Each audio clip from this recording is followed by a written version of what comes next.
Magandang kamalayan sa inyong lahat. Magandang hapon. Ako po si Tato Malay na medyo kung kayo ay naninibago ngayon sa boses ko, kung sino man ako, ako po yung dating host dito. Pero host pa rin. Matagal ba? I'm sorry. Medyo matagal tayo nawala na nagkaroon lang tayo na may konting mga pinagkaabalahan. Pero siyempre, hindi natin may iwanan ang ating programa. So, we're back. I'm back. So, kasama pa rin natin, of course. Ano ba naman itong programa ito kung wala si Albert Padlan? Albert. Good afternoon. Magandang hapon po sa inyo lahat. Magandang kamalayan po sa inyo. Good afternoon and welcome to Kamalayan. Y buenas tardes a todos los que hablan español. Bienvenidos a Kamalayan. Ano sinabi mo? Hindi ko alam. Stila. This is Albert Padlan. Welcome. Tato, yes. Before we move forward, yesterday we were talking about yung pinost ni Joiz sa Inquirer tungkol sa mga zodiac signs at saka Chinese signs, animal signs na may mga kahulugan this year of the fire monkey. Mm-hmm. Ngayon, nung paalis na ako, may mga nagte-text. Kasi nakakalito kasi hindi ba may monkey year, may rabbit year, ganun. Every 12 years siya nagpapalit. Ngayon, may animal sign na katapat nung zodiac sign. Nung 12 signs natin for the year. Yung kung Virgo, kung Capricorn, may animal signs yon.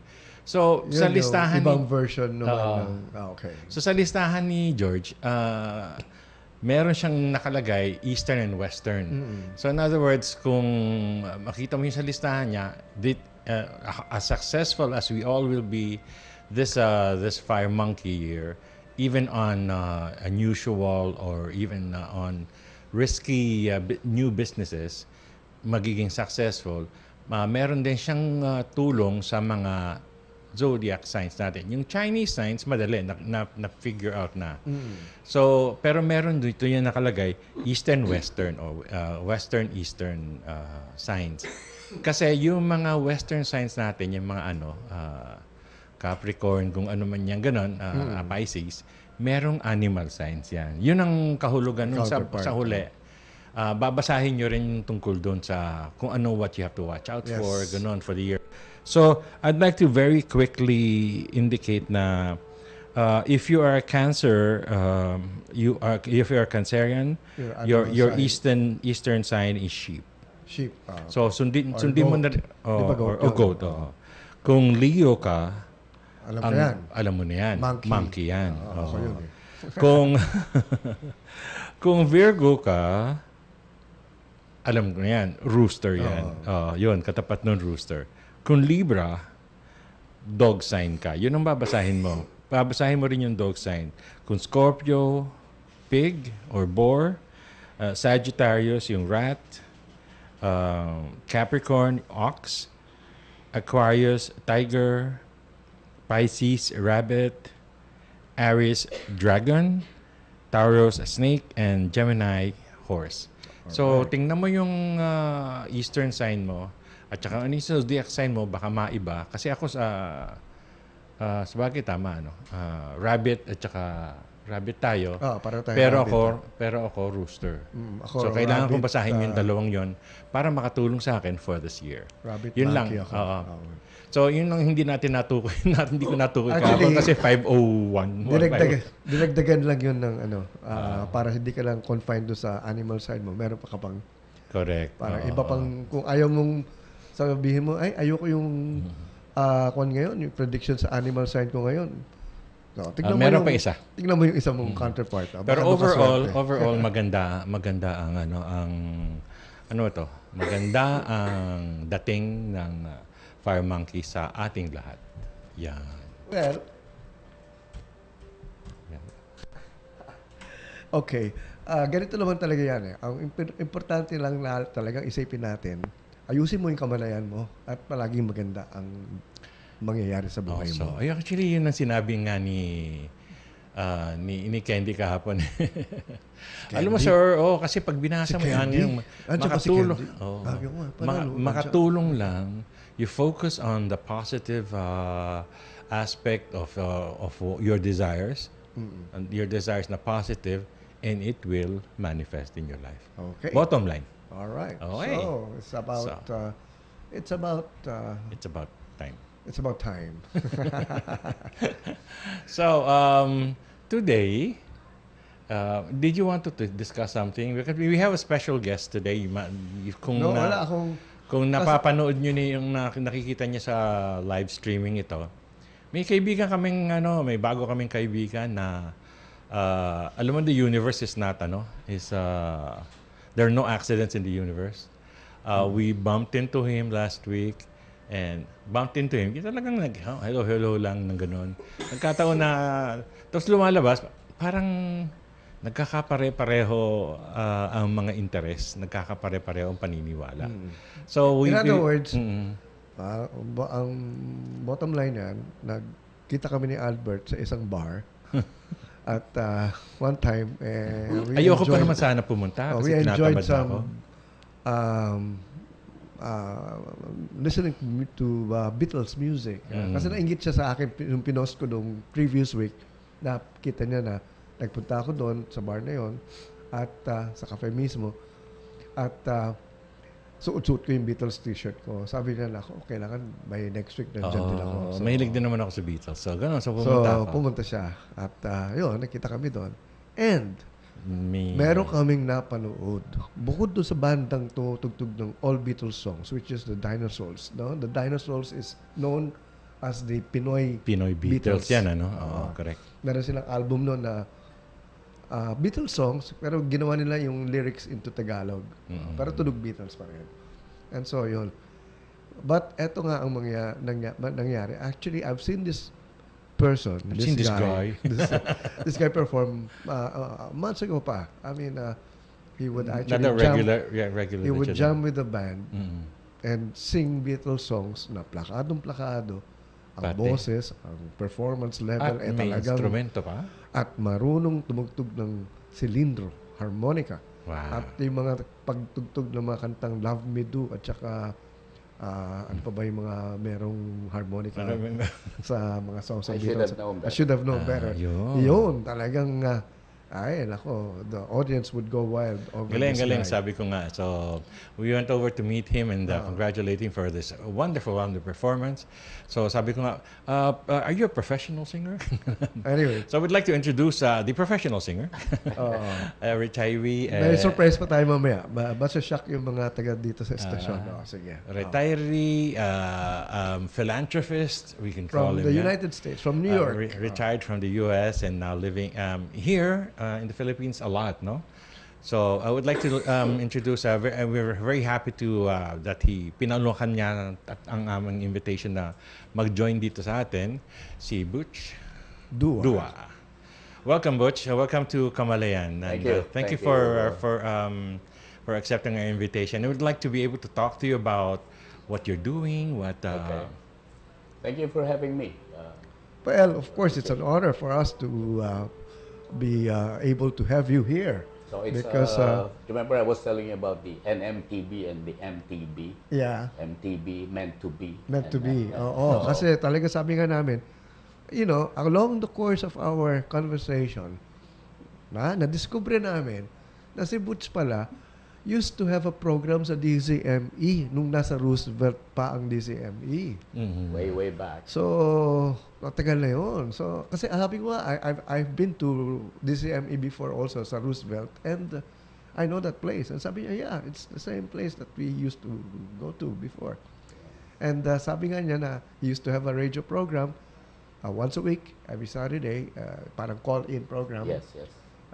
The topic is open to anything that they would want to discuss. Anyway, Butch, welcome to Kamalayan. Thank you.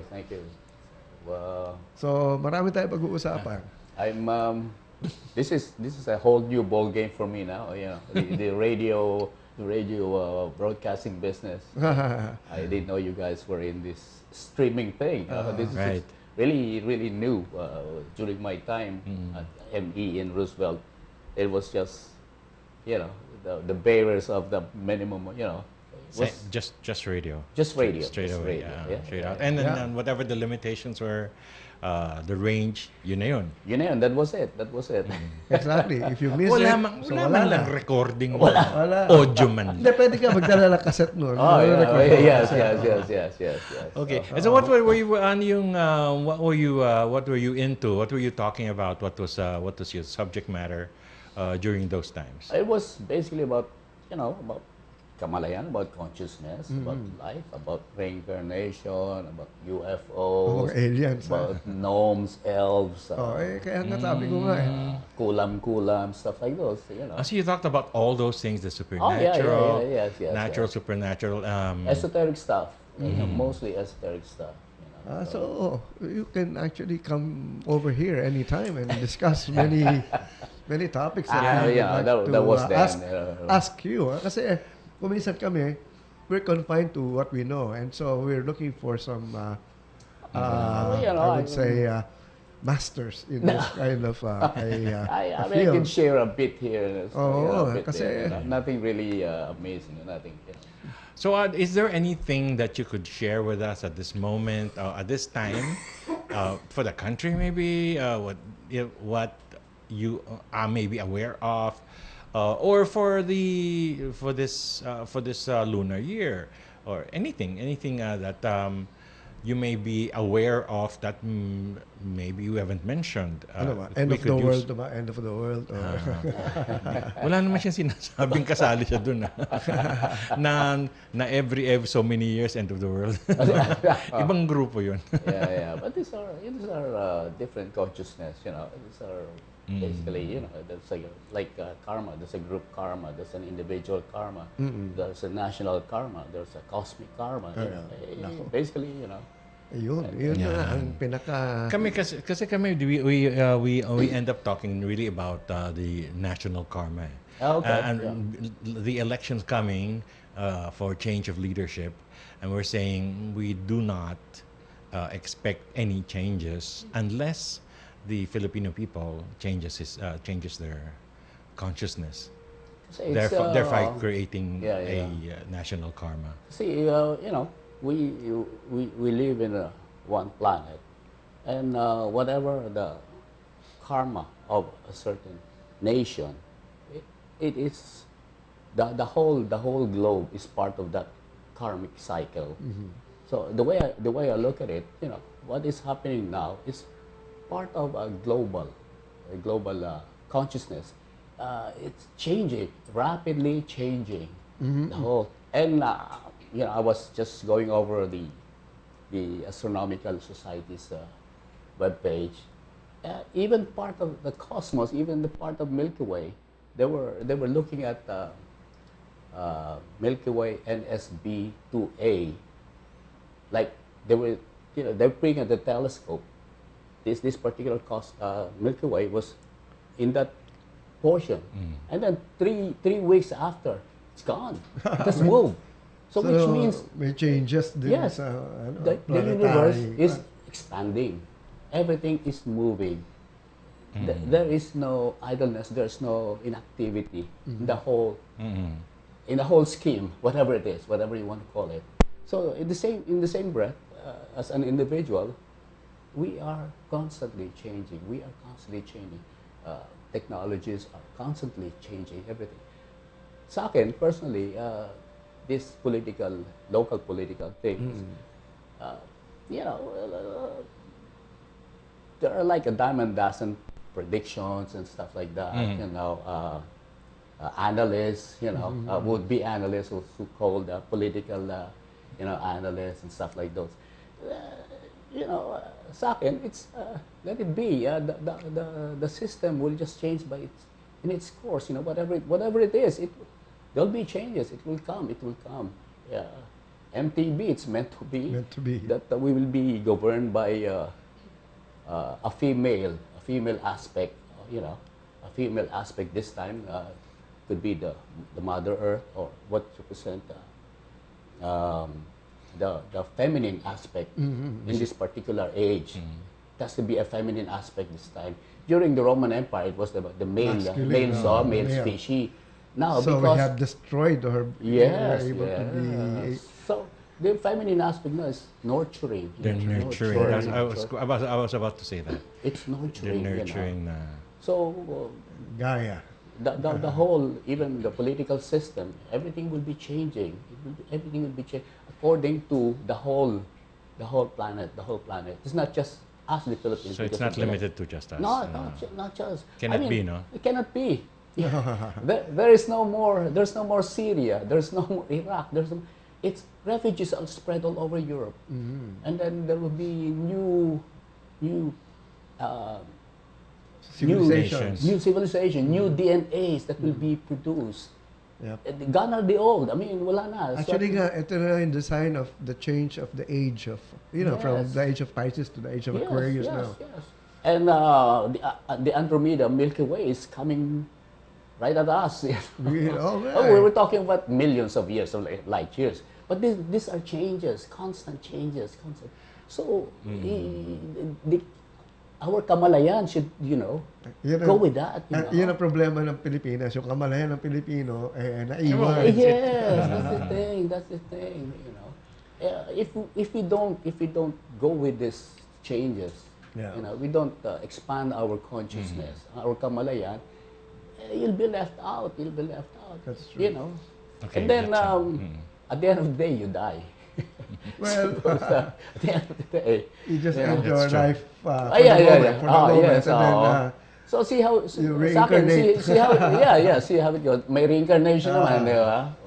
But that's personally, that's how I see these things coming into reality. So, welcome to the world of Kamalayan. That's what exactly we're talking So, about. Totally, yeah. Naghahanap lang kami ng mga kakampi rito. Yun lang, Talking about kasi the universe, it's really expanding eh. Yung Big Bang Theory tuloy-tuloy daw yan. Talagang who says na yung mga spaces diyan, yung mga yung walang laman, who says that that's the limit? Kapag parang wala eh. Parang wala eh.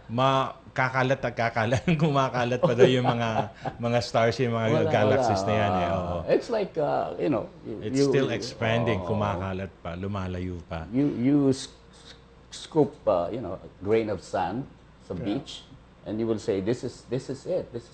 Now how about the other sand under the water? How about the other sand? If you look on a clear night, you see stars and moons and stuff like that. And you see, this is universe. God is great. Allahu Akbar. But how about the other cosmos, other Milky Ways, other galaxies? There's so much. That's how infinite should be. Kasi from if you look up in the sky at night, parang sabi, wow, millions yan. But the reality, it's trillions. Quadrillion, whatever you Talagang True. sobrang dami. So let's not get cocky and say, this is the Milky Way, this is it. Or this is the sun, this is it. There's so much, and lahat yan it affects us. But you're right in that sense. Whatever's happening in the earth, it affects everybody. But Yes. in Kamalayan, we always say, but the universe, the entire universe, It's in you. It's in me. There you go. There was a saying that you don't need to look far. It's right here. It's right like, here. right at the breath of your, it's right there. Exactly. Is that why they focus on your breathing when you're yoga meditating? exercise. Yes. Tama na, matanong ko muna si Butch. How did you sige. get involved with this paano kinds ka of things? Because Ano I ba? know you started with advertising. You came from Yes. an advertising field, right? Before you moved to the US. Yes. So how did you become interested in You this put up an kinds of- ashram. MTB. Meant to be. MTB meant to be. Where I live, my neighbor had this group. I didn't know what kind of group it was. But that was back in 68. in the Philippines. In the Philippines, Okay. yeah.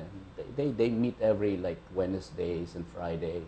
So he invited me to join us, and then I came in, and then everyone was like sitting in a lotus position. Everybody was holding. There were like books like Bhagavad Gita, Krishnamurti.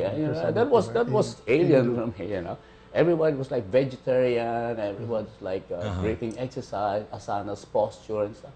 And that was the start of it. And then, Became interested. yes, before you just look at the stream, and then you took off your socks and then shoes, and then you dip your foot in the stream, feel it, and then suddenly you like the feeling, and then you wade into the stream, and then the stream will bring you to all other streams, into all other meetings, all other groups, and all other things. Exactly. So that was what it was. That meeting, that going there, it's like getting your feet wet in the stream, and then experience. it expanded. Yes, expanded, and then Wow. and that's how I started. And then, what did you do with it in terms of, the knowledge that you were getting? I joined a group. These are the healing group in Pasig. It's called the Truth and Wisdom Society. When I came in, they're like 25 years old already. So it was an old group, and most of them, a third of them are like healers. Healers, They do pranic healing. They treat yung mga kulang-kulang. And people, they go there. People go there. With all kinds of sickness, everything. You name it, from A to Z, all kinds of sickness. They get cured or something like that. And then I got to be a member, and they're like pure vegetarians. No fish, no shrimp. No. Up to now, are you a vegetarian? Not anymore. Not anymore. Not anymore. No, but you're on a liquid diet, di ba? Yes, the group itself, we always fast every Fridays, just water 24 hours. And then every Holy Week, from Wednesday up until Holy Thursday, our next meal would be Easter Sunday. Really? That's for 25 years. Before, you used to do that before. Up to now, you still do it. Ah, okay. Up to now, you still do that? No, not anymore. No. But that sounds like something like more like a cleansing Something like situation. that. Yes. Ako, I also have a liquid diet. I mean, every Thursday, I go to this place, and then from 9 o'clock to 2 a.m. There you go. I drink this kind of liquid that actually gives me that high. There you go. Yeah. There you go. Fantastic. So you went to the States, Butch, and then Yes. you lived there, and you still did advertising. Yes, I did. Yeah. He was with Ama before pala. With Ama, with J. Walter Thompson. J. Walter I did, Thompson. yeah. And what was your job then in terms of what department of advertising? I did, initially I did radio TV production. Oh, radio TV. Oh, Yes. okay. And then, iba production, creative yan. Yes. And then I moved to account servicing. And then I moved into creative. And then I set up my own atelier, I was servicing big agencies. They passed on some creatives to You my team. actually had your own studio? I had my own team. But you did have your equipment? Here in No, here in the rented States. out, In the States now.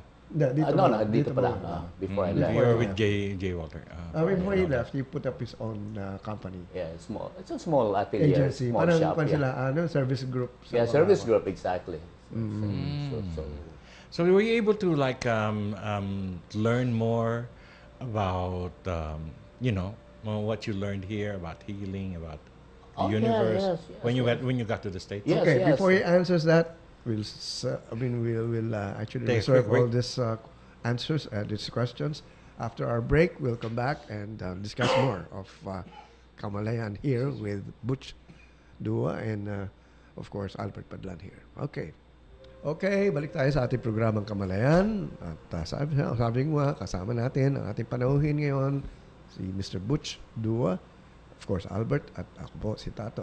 At dito nga, nakita natin na medyo maganda ang aming na-discover na nalaman namin tungkol about what Mr. Dua or si Butch is doing in terms of, Kamalayan. And of course, dito sa field niya talaga in terms of his career before, he was with advertising, advertising business. But more than that, medyo mamaya isi-share niya yung why he really loves the Beatles. Yan. Yun ang pinaka main point dito sa sa aming meeting eh.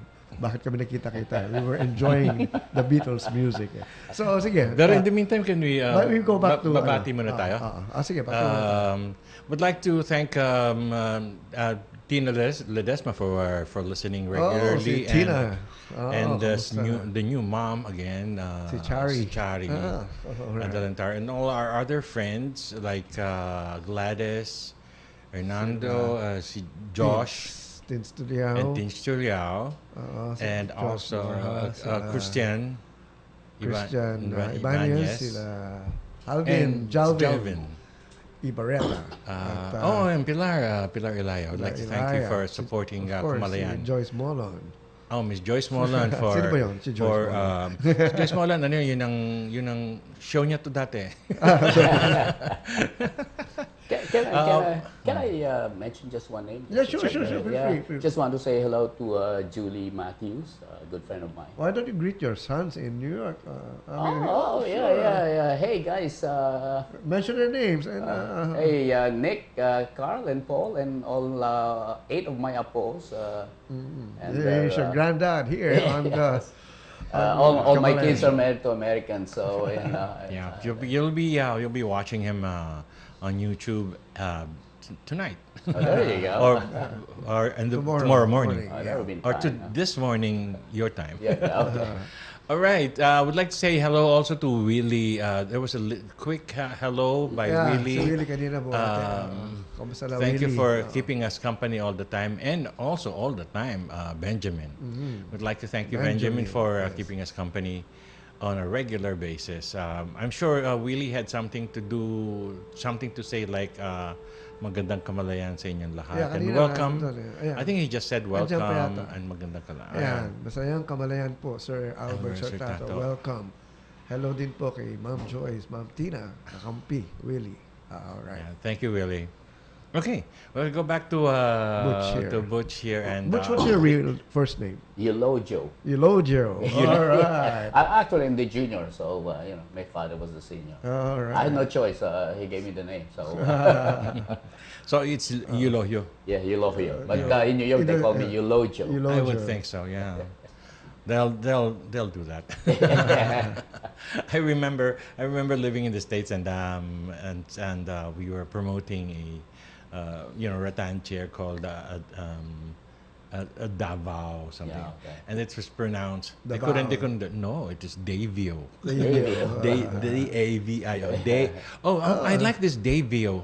Patay tayo dyan. Yeah, the same way that they pronounce karaoke. They don't say karaoke. Yeah, karaoke. Well, we're Filipinos, and so we have a lot of mispronunciation from different languages also.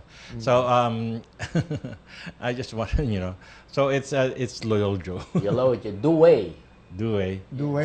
Yeah, I would think so. Yeah. Kasi Dua. Dua is a very unique family, Filipino family. Is that the Filipino No, name? it's more of Indonesian. Indonesian. Okay. Okay. Dua. Excellent. Dua. So let's. Do you want to talk about? Ako sa States, Malay. Imbis na Malay. Wala tayong Sir magagawa. Malay. Ako, I would really say Padlan. Padlan. Para. How do you spell that? P-A-D-L. Oh, yeah, okay. Spell as pronounced. Kasi pag ginawa ko pang Padlan dyan, magkakalituhan na naman tayo. Diba? Tumahaba ang kwento. Anyway, let's to simplify it. Let's go back to our earlier discussion, and dito nga si Butch was talking about his well, of course, his stint with the advertising business. And basically, what did you finish back? Fine Arts, major in advertising. In UST. UST. Line mo talaga. CAFA. Yeah. Ano yan? CAFA ba yan? College of Arts and Fine Arts. College of CAFA. Yeah. That's why. So, wow. So, marunong ka mag-paint or mag-draw. Yeah. A bit of this, a bit of that. Okay, very creative. Pasample ka daw ng drawing. Sample. Sige pa yung papel. All right. Anyway, okay, game. So, again, Getting back to you. So, when you went to the States, you continued your business in terms of the advertising. Advertising, yes. I worked for a small agency in Manhattan, and then I moved upstate, or I bought a house in upstate New York, Poughkeepsie, actually. 2 hours away from Manhattan. I did work for a daily newspaper. I did sales again, advertising sales. Oh, okay. So I was driving around New York, New Jersey, Connecticut area, mostly driving. I've been there. I know how it looks like. I mean, that far. Yeah. So, but while you were there, you were still able to practice or exercise all of these things that you've learned, or the yoga, the pranic healing. Yes. I continued my being vegetarian. There are a lot of vegetarian places in New York, especially in Manhattan. But where I live, also there are like small vegetarian places. So yeah, I was okay. I was okay until like 2 years, and then on the third year, I slowly slid back again. So I thought of okay, next page, please. Turn the next page.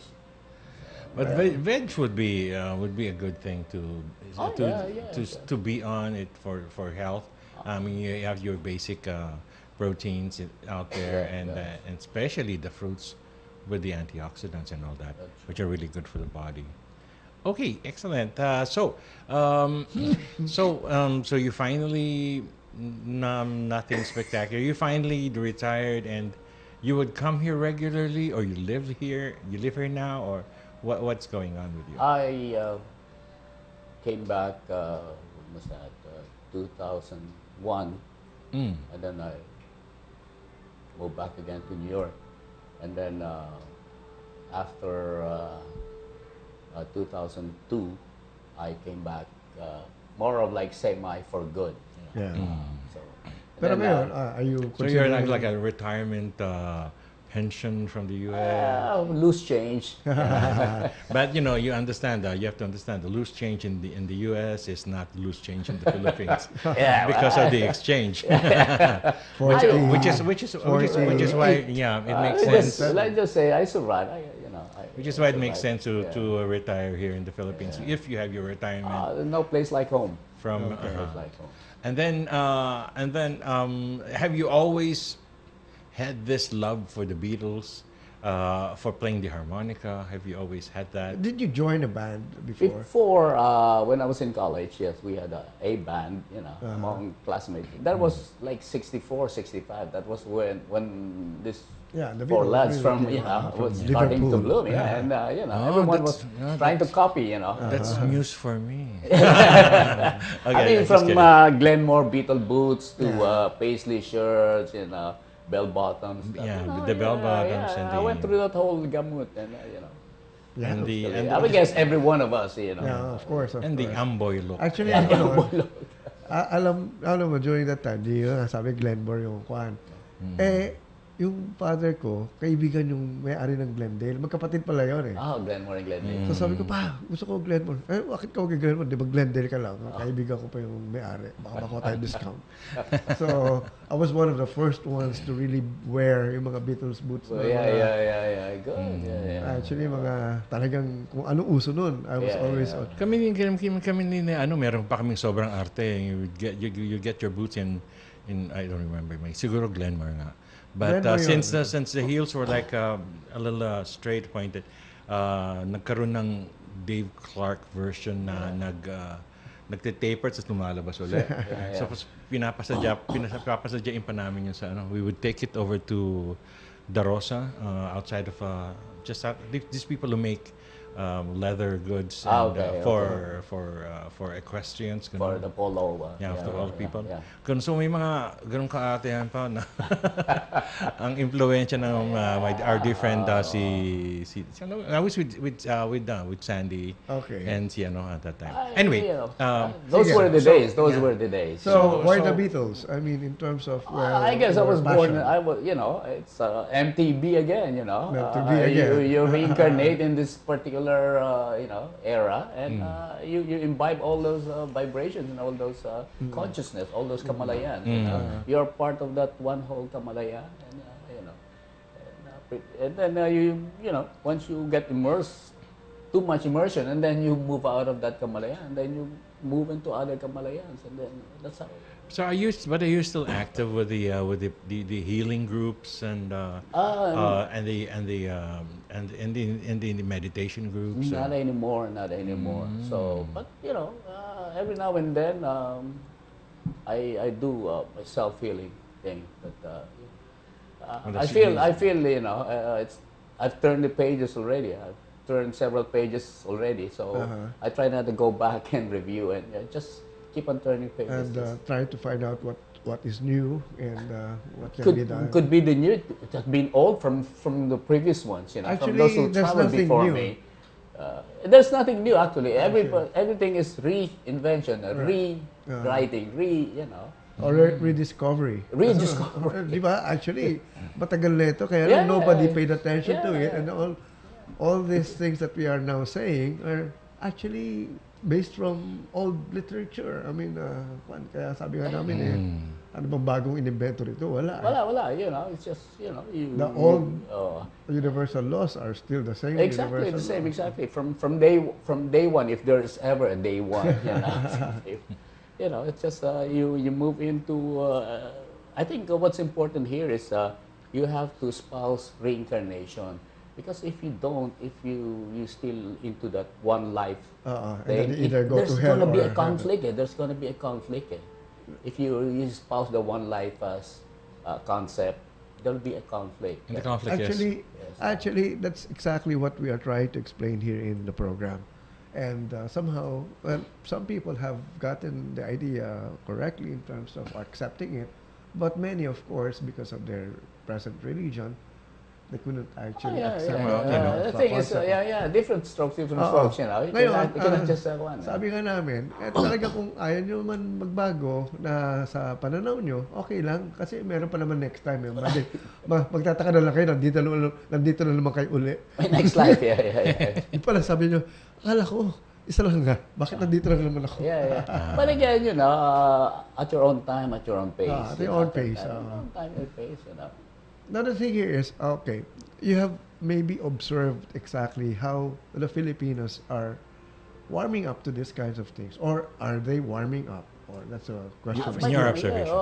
My feeling is these are new, according to Krishnamurti, these are new boatload of souls that came in.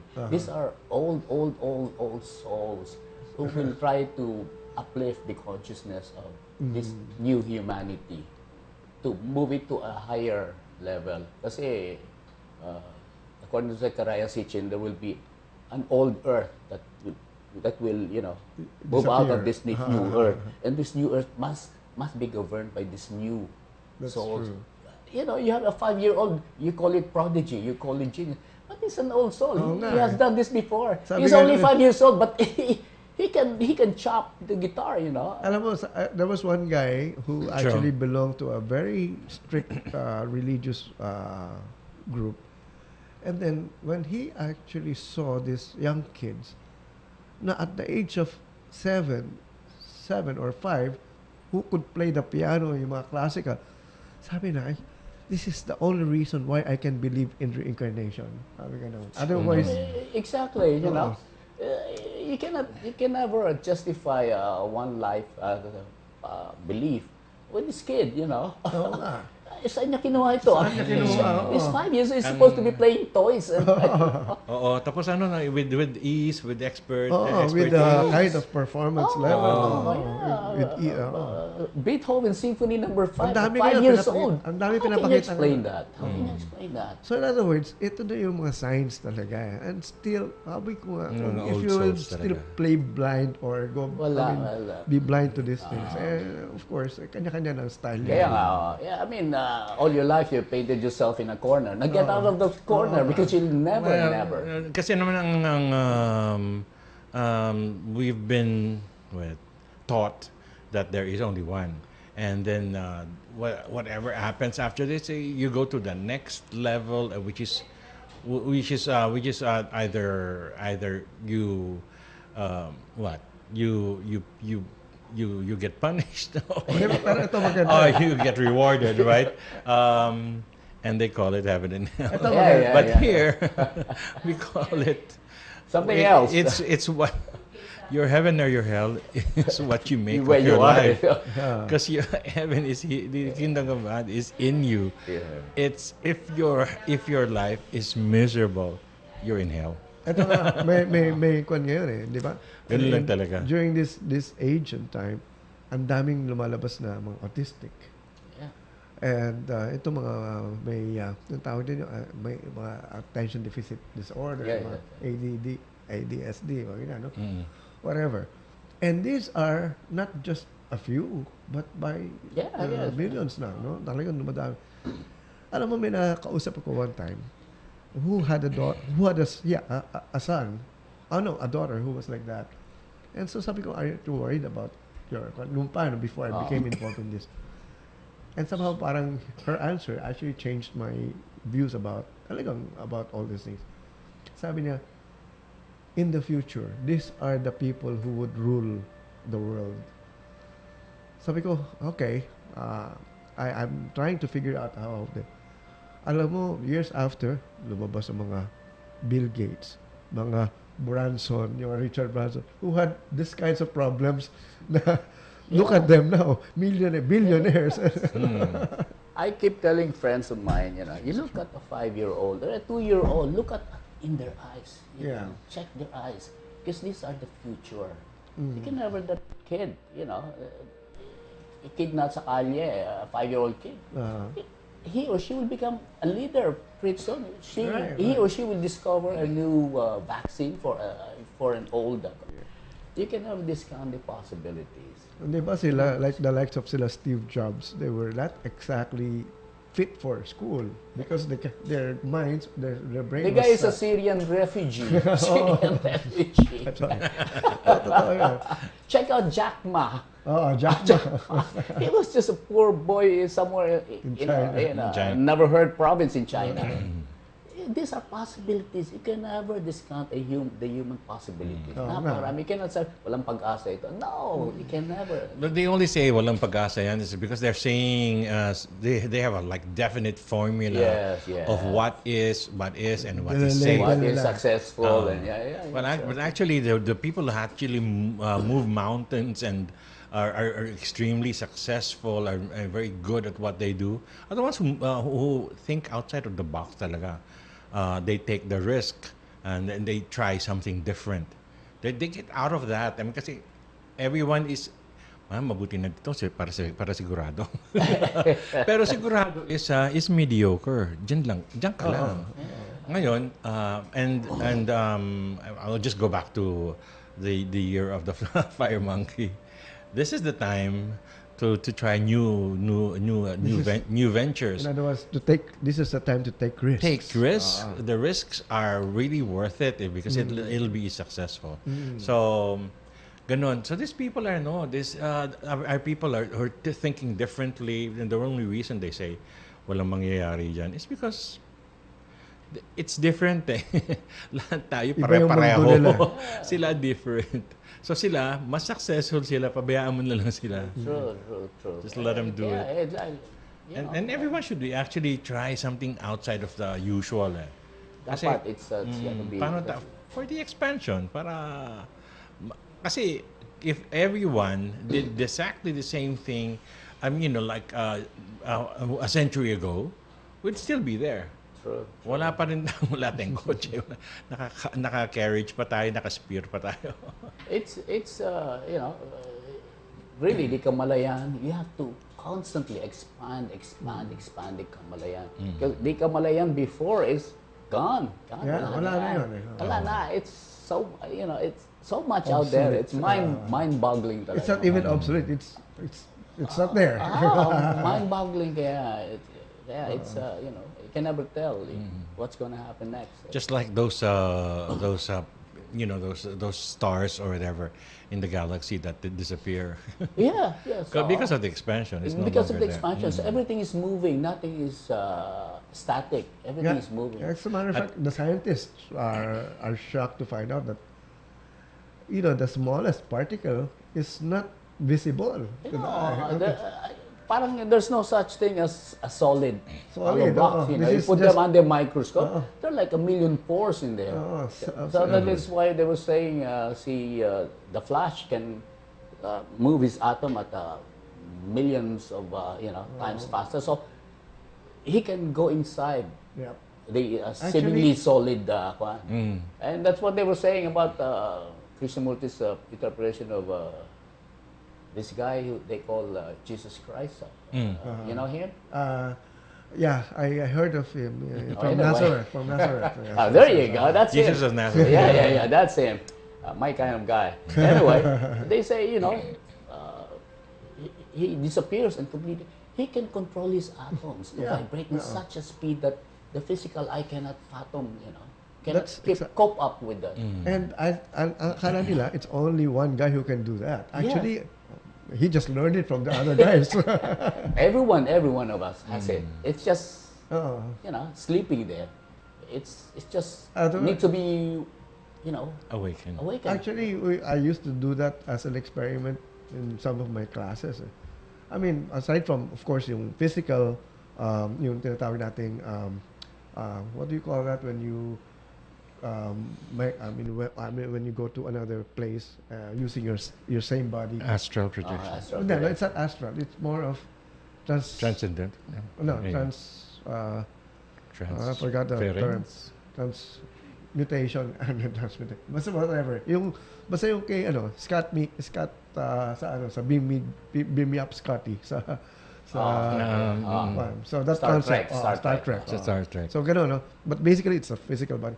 But even with our minds alone, which is actually being done by the military in the US, they could go and invade a country without being there and Remote viewing. remote viewing, yes, and remote sensing, Yeah. remote viewing. That's what they call it. Yun. Ginagawa ko yun. I mean, I actually have that exercise and my students are shocked to find out that they can do it. If this guy Yuri Geller can bend a spoon, Yeah, you can do. Of course, us, we can do that.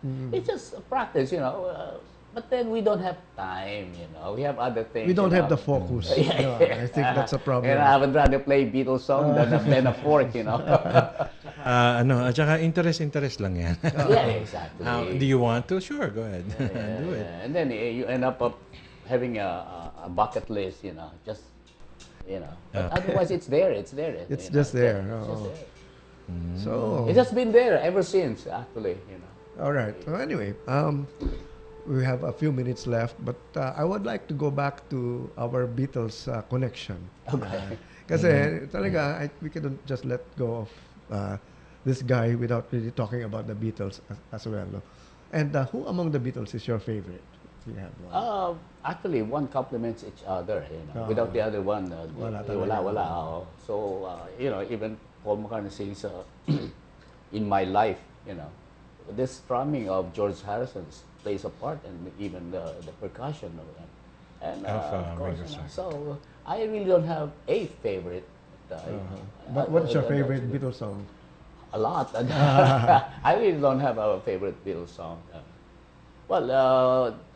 The one in my life, it's kind of, In My Life. yeah.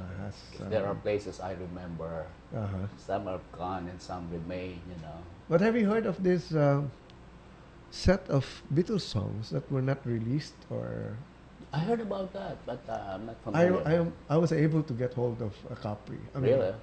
I mean, siguro mga 15 songs yan na talagang all siguro Medyo raw. demo copy sa very wow. raw. And even other songs that were very raw were released in that same album. Ang ganda pakinggan, Wow. enjoyable. There's Baka pairam naman yan. there's such Baka a thing pwede called natin USB. You can always copy it. Correct. So, in other words, when I was listening to that, sabi ko, my God, etong Beatles na ito, they started out really just like us in terms of Exactly. yung practice nila, yung mga mali nila, it's all recorded doon sa talaga makita mo, it wasn't perfect talaga. Raw talaga. Raw talaga, Raw. When John Lennon was with Quarryman, raw. That small amplifier and then that the guitar, it was very raw. The sound was tunog lata eh. It was, you know, But when they became the Beatles, that ayun, was, talagang when nagkaiba na yun. George Martin and Brian Epstein came in the Brian picture, Epstein, you know. I'm gonna cut in between these two guys because I had two separate conversations with them that evening last week. I was talking to Tato and he was saying, you know, my vision for Kamalayan is that we should be able to do you know, local songs, local Filipino compositions, but with the Beatles sound. Yeah. And then this guy walks in, joins our table, and he talks about exactly the same thing. The composition of MTB. original composition, original composition, Pinoy, pero tunog Beatles. I mean, we have them. We have sila Eli, no, in the Eraser. Style Beatles kasi sila. That's why it works.